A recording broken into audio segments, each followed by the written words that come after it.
ये केवल उदयनिधि स्टैलिन का बयान नहीं है। ये बयान न केवल डीएमके का है, ये इंडी गठबंधन का बयान है। क्या ममता दीदी का स्टेटमेंट आया, वो चंदी पाठ और दुर्गा पाठ करती है चुनाव आते हैं तो।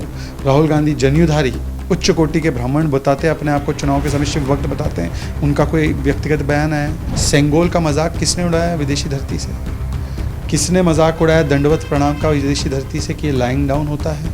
किसने कहा महिलाओं को मंदिर में लड़के जो जाते हैं वो छेड़ते हैं? किसने कहा शिवलिंग पर बिच्छू? किसने शिव शक्ति पॉइंट का भी विरोध किया? मुंबई की मीटिंग के एक दिन बाद उदयनिधि स्टैलिन गए थे, उस मंच पर उन्होंने कहा कि मैं बहुत खुश हूं कि आपने ये एंटी सनातन नहीं बल्कि अबॉलिशन एंड इरेडिकेशन ऑफ सनातन का थीम रखा है। ये मुंबई से ही आया है, जहां का नारा और स्लोगन और पूरा का पूरा नीति था कि वोट बैंक की मिलेगी ताली यदि दोगे सनातन को गाली। एक तो महात्मा गांधी की परिकल्पना है जिसको हम आगे ले जा रहे हैं, और दूसरी औरंगजेब की परिकल्पना है जिसको इंडी गठबंधन आगे ले जा रहा है। कोई उदयनिधि हो या कोई प्रियांक हो, उनमें इतनी हैसियत नहीं कि सनातन के समाप्ति की वो बात भी सोच सके। नमस्कार, मैं हूं केशव मालान। तमिलनाडु के सीएम एमके स्टालिन के बेटे और डीएमके के नेता उदयनिधि स्टालिन इस सनातन विरोधी बयान के बाद में समझो राजनीति में एक नया भूचाल ला दिया है। यही वजह है कि लगातार भाजपा अब उन पर हमलावर है और इंडिया गठबंधन पर सवाल खड़े कर रही है। आज इसी खास मुद्दे पर बातचीत करने के लिए हमारे साथ मौजूद हैं भाजपा के राष्ट्रीय प्रवक्ता शहजाद पूनावाला जी। सर, बहुत बहुत स्वागत है आपका खबर इंडिया पर। धन्यवाद। एमके स्टालिन के बेटे उदयनिधि कहते हैं कि जो सनातन है वो एक डेंगू, मलेरिया की और कोरोना जैसी महामारी है जिस पर विचार नहीं करना चाहिए, उसके इलाज का उसे जड़ से खत्म कर देना चाहिए। देखिए, सबसे पहले तो ये केवल उदयनिधि स्टैलिन का बयान नहीं है। ये बयान न केवल डीएमके का है, ये इंडी गठबंधन का बयान है। और बयान केवल सनातन विरोधी नहीं है, सनातन के संपूर्ण समाप्ति का बयान है। मतलब कि अबॉलिशन एंड इरेडिकेशन ऑफ सनातन। क्योंकि उस मंच पर जो मुंबई की मीटिंग के एक दिन बाद उदयनिधि स्टैलिन गए थे, उस मंच पर उन्होंने कहा कि मैं बहुत खुश हूं कि आपने ये एंटी सनातन नहीं बल्कि अबॉलिशन एंड इरेडिकेशन ऑफ सनातन का थीम रखा है। और एक कागज़ से वो पढ़ रहे थे। अब वो कागज़ उनको किसने दिया? और ऐसा लगता है कि ये कागज़ जो आया है ये मुंबई से ही आया है, जहाँ का नारा और स्लोगन और पूरा का पूरा नीति था कि वोट बैंक की मिलेगी ताली यदि दोगे सनातन को गाली। क्योंकि ये जो बयान अब इन्होंने दिया है सनातन के सफाए का, 24 घंटे गुजरने के बाद एक नहीं कई इंडी नेताओं ने इसकी समर्थन में बातें रखी है। प्रियंक खड़गे ने अभी अभी बयान दिया है कि ये बिल्कुल सही है, जायज़ है ये कहना कि सनातन एक डेंगू मलेरिया की तरह है। दूसरा बयान डी राजा का आया है, जिन्होंने कहा है उदयनिधि स्टैलिन ने कुछ गलत नहीं कहा, हमारी लड़ाई सनातन के खिलाफ आइडियोलॉजिकल भी है और फिलोसॉफिकल भी है। मतलब कि इंडी का फलसफा है, इंडी का एजेंडा है कि सनातन के खिलाफ लड़ो। और एक बार आप देखिए क्रमशः तरीके से समाजवादी पार्टी कहती है हिंदू धर्म धोखा, आरजेडी जो है हिंदुओं की छुट्टियां काट देती है, उनकी सरकार आरजेडी रामचरितमानस पर हमला करती है, आईयूएमएल कासरगोड में हिंदुओं के नरसंहार की बात करती है, ममता दीदी तिलक लगाने से मना कर देती है। उसके अलावा एमएम के जो पार्टी है वो प्रभु श्री राम का ऐसा मजाकिया चित्रण करती है। और कांग्रेस का तो वैसे सनातन विरोध का इतना लंबा इतिहास रहा है। मल्लिकार्जुन खड़गे ने एक बार सनातन के खिलाफ बयान दिया था, वहाँ से लेकर हिंदू टेरर, हिंदू गंदा शब्द, हिंदुत्व, आईएसएस, बोको हराम से लेकर राम जी के अस्तित्व पर सवाल। तो ये आइडियोलॉजिकल एजेंडा, फिलोसॉफिकल एजेंडा इंडी गठबंधन का है, ये उदयनिधि स्टालिन का बयान नहीं है। नहीं, जैसे उदयनिधि का जो सफाई में उन्होंने कहा है कि मैंने कुछ इस प्रकार अपनी बात रखी है, जैसे मोदी जी ने कहा था कि कांग्रेस मुक्त भारत की जो बात कही थी, मैंने किसी नरसंहार की बात नहीं की है। जैसे कि मोदी जी किसी कांग्रेस की हत्या कराने की बात नहीं करते, वो केवल उसके मुक्त की होने की बात करते हैं। देखिए, दो चीज़ें हैं। एक तो कांग्रेस मुक्त भारत की परिकल्पना महात्मा गांधी जी ने की कि कांग्रेस नामक दुकान बंद हो जाए। और जब कांग्रेस की मुक्ति की बात हम करते हैं तो इसका मतलब कांग्रेस जिन उसूलों की बात करती है या कांग्रेस जिस राजनीतिक एजेंडे की बात करती है जिसमें कि डायनेस्टी, भ्रष्टाचार और तुष्टीकरण है, उसकी खत्म करने की बात करते हैं, जो कि देश का भी एक लक्ष्य है। डायनेस्टी खत्म करना देश का लक्ष्य नहीं है, भ्रष्टाचार खत्म करना देश का लक्ष्य नहीं है, तुष्टीकरण खत्म करना देश का लक्ष्य नहीं है। और जब हम कांग्रेस मुक्त भारत कहते हैं तो इसका मतलब ये नहीं है कि कांग्रेसियों से मुक्त करना है या कांग्रेस के कार्यालयों को गिराना है, परंतु सनातन मुक्त या सनातन का एलिमिनेशन या सनातन को नस्ता नाबूद करने का मतलब क्या हुआ? वही परिकल्पना जो औरंगजेब से चली आ रही है। औरंगजेब कैसे समाप्त करने की कोशिश कर रहा था सनातन को? धर्म को हमला करके, जिजिया लगाकर, लोगों के तलवार की नोक पर धर्मांतरण कराकर और मंदिरों को तोड़कर।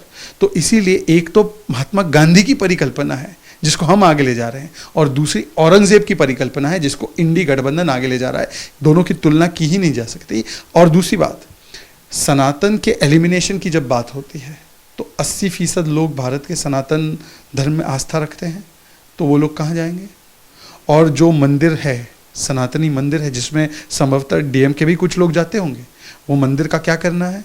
तो इसीलिए इन दोनों की तुलना नहीं की जा सकती। और सनातन का एलिमिनेशन ये हेट स्पीच है। इसका मतलब है कि सनातन में आस्था रखने वाले लोगों को इस प्रकार से उनको जो औरंगजेब करना चाहता था उसी परिकल्पना से उनके ऊपर काम करना। तो क्या मान लिया जाए 2024 के ध्यान में रखते हुए जो महागठबंधन तैयार किया गया इंडिया नामक, तो वो मोदी के या मोदी सरकार के खिलाफ ना होकर के अब सनातन के विरुद्ध है? देखिए, यही तो समस्या है। हम तो कहते हैं कि मोदी का विरोध करो, बीजेपी का विरोध करो, जमकर विरोध करो, परंतु मोदी और बीजेपी का विरोध करते करते कभी सेना का विरोध, कभी राजनीतिक हमारे लोकतांत्रिक संस्थाओं का विरोध, कभी संविधान का विरोध, कभी सुप्रीम कोर्ट का विरोध, कभी लोकतंत्र में हस्तक्षेप हो जाए ये जाकर विदेशी धरती पर कहना, मतलब हमारी संप्रभुता का विरोध, और आज चलते चलते चलते सनातन का विरोध। और पहली बार नहीं है। सेंगोल का मजाक किसने उड़ाया विदेशी धरती से? किसने मजाक उड़ाया दंडवत प्रणाम का विदेशी धरती से कि ये लाइंग डाउन होता है? किसने कहा महिलाओं को मंदिर में लड़के जो जाते हैं वो छेड़ते हैं? किसने कहा शिवलिंग पर बिच्छू? किसने शिव शक्ति पॉइंट का भी विरोध किया?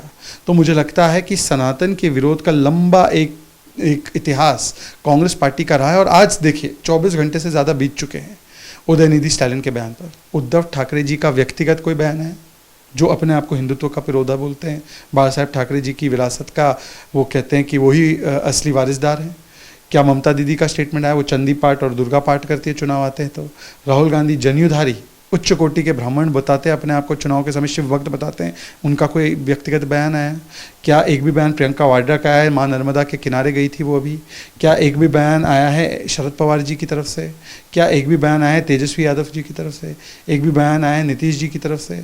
तो इनकी चुप्पी दरअसल मौन स्वीकृति और मौन सहमति है। तो क्या समस्या वहाँ से शुरुआत होती है कि जब 2024 में प्रधानमंत्री मोदी आते हैं तो सबसे पहले संसद को दंडवत प्रणाम करते हैं, या फिर कहीं भी जाते हैं तो त्रिपुंड लगाते हैं, या अपने सनातन के वेशभूषा में आते हैं, पूजा अर्चना करके किसी भी शुभ कार्य की शुरुआत करते हैं? तो समस्या वहाँ से शुरू होती है कि प्रधानमंत्री खुल करके सनातन धर्म की बात करते हैं और उसका प्रचार प्रसार भी आप कह सकते हैं। इससे पहले 2014 से पहले यदि आप सनातनी थे, यदि आप हिंदू थे, तो आपको सांप्रदायिक घोषित कर दिया जाता था यदि आप इस बात को सार्वजनिक रूप से कहते थे। सांप्रदायिक होना उसका लक्षण था कि अगर आप एक अच्छे सनातनी हैं, और इसीलिए प्रधानमंत्री स्तर पर भी ये बयान आता था कि देश के संसाधनों पर पहला अधिकार मुस्लिमों का होगा। खुलकर ये बयान आता था कि हिंदू आतंकवाद तो होता है, परंतु अगर कोई 9/11 करता है तो आतंकवाद का कोई धर्म नहीं होता। खुलकर हिंदू लिंचर्स की बात होने लगी कि हिंदू ही लिंचिंग करते हैं। हालांकि हमने पालघर की लिंचिंग देखी, हमने अनेकों ऐसी लिंचिंग देखी जहां पर मुस्लिम भीड़ ने इकट्ठा होकर हिंदुओं को मार दिया, दलित समाज के लोगों को मार दिया, तो उसके ऊपर एक भी शब्दावली नहीं कही गई। तो मुझे लगता है कि सनातनी होना, सांप्रदायिक होना, और इसका एक आपको मैं और एक उदाहरण देता हूँ। अभी मुकुटमणि जो है परिवार के मणिशंकर अय्यर, उन्होंने किताब में लिखा कि क्योंकि प्रधानमंत्री नरसिम्हा राव ने संतों को बुलाकर बाबरी के गिरने के बाद चर्चा की तो वो सांप्रदायिक थे, और वो भाजपा के पहले प्रधानमंत्री थे, वो कांग्रेस के थे ही नहीं। और उनके अंतिम दर्शन के लिए कांग्रेस के दफ्तर में उनके शव को घुसने भी नहीं दिया सोनिया गांधी ने। तो इससे बड़ा प्रमाण मिल सकता है कि किस प्रकार से सनातनी होना ही सांप्रदायिक माना जाता था। और क्योंकि आज वो वस्तु स्थिति चेंज हुई है, आज असली सेकुलरिज्म पे हम लोग काम कर रहे हैं, जिसका मतलब कि सभी धर्मों का आदर होना चाहिए, किसी के साथ कोई अनादर नहीं होना चाहिए। परंतु हाँ, यदि हमारे ऊपर गुलामी के कुछ चिन्ह हैं तो उन गुलामी के चिन्हों को हटाकर जो हमारी असली संस्कृति है उसका परिचय मिलना चाहिए।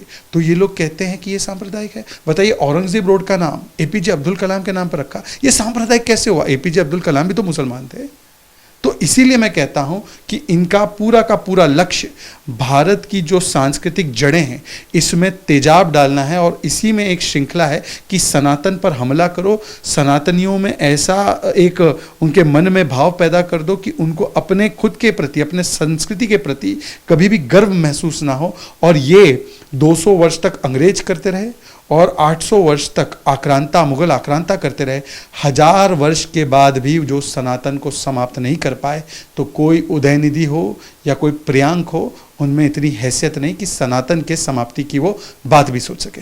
एक तरफ भाजपा उनसे माफी की मांग कर रही है, लेकिन वहीं उदयनिधि बार बार अपने बयान पर अडिग हैं और एक ही बात कर रहे हैं, जब तक मैं हूं तब तक सनातन की मुक्ति की बात या सनातन को नष्ट करने की बात पर अडिग रहूंगा और कहता रहूंगा। ये उदयनिधि इस कॉन्फिडेंस से इसलिए कह रहे हैं क्योंकि उदयनिधि की सरकार में उनको समर्थन देने वाली कांग्रेस पार्टी है।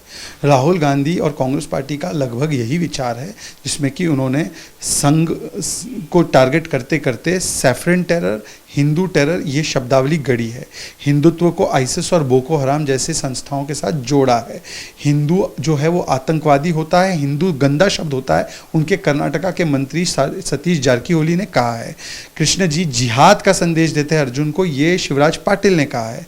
इस प्रकार से जो लोग ऐसी बातें करते हैं, तो उदयनिधि स्टालिन को पता है कि जो बातें वो कर रहे हैं दरअसल वो गठबंधन की और खास करके उसमें कांग्रेस और राहुल की एक प्रकार से मन की बात वो कर रहे हैं, उनको समर्थन प्राप्त है और इसीलिए वो इस कॉन्फिडेंस और इस प्रकार के आत्मविश्वास के साथ वो बात रख रहे हैं। एक आखिरी सवाल, क्या लगता है कि इंडिया जो महागठबंधन है उससे डीएमके को बाहर का रास्ता दिखाना चाहिए कांग्रेस के द्वारा? कैसे दिखाया जाएगा? ये तो ऐसे हो गया, आप ये कह रहे हैं कि जो सबसे बड़ा चोर है वो छोटे पॉकेट मार को बोलेगा कि तुम चोर हो। ऐसे नहीं हो सकता। जो सबसे बड़ा सनातन विरोधी है, जब वही इस गठबंधन का नेतृत्व कर रहा है, इससे सोचिए कांग्रेस के तो लंबा इतिहास है, मैंने अभी वर्णन किया, इसमें हर एक पार्टी का इतिहास है, उठाकर देख लीजिए। शरद पवार जी, इन्होंने बोला एक एक्स्ट्रा बॉम्ब ब्लास्ट जोड़ा मुंबई ब्लास्ट में ताकि दोष हिंदुओं पर डाला जा सके। अच्छा चलिए आते हैं नेक्स्ट, उसके बाद आईयूएमएल के तो हिंदू विरोधी दंगों से लेकर अभी जो कासरगोड में नारे लगे हैं वो आपने देख लिया। चलिए उसके बाद आते हैं लेफ्ट पार्टीज पर। लेफ्ट पार्टीज का तो लंबा इतिहास है और अभी डी राजा का बयान है कि सनातन के खिलाफ हम लोगों की लड़ाई है।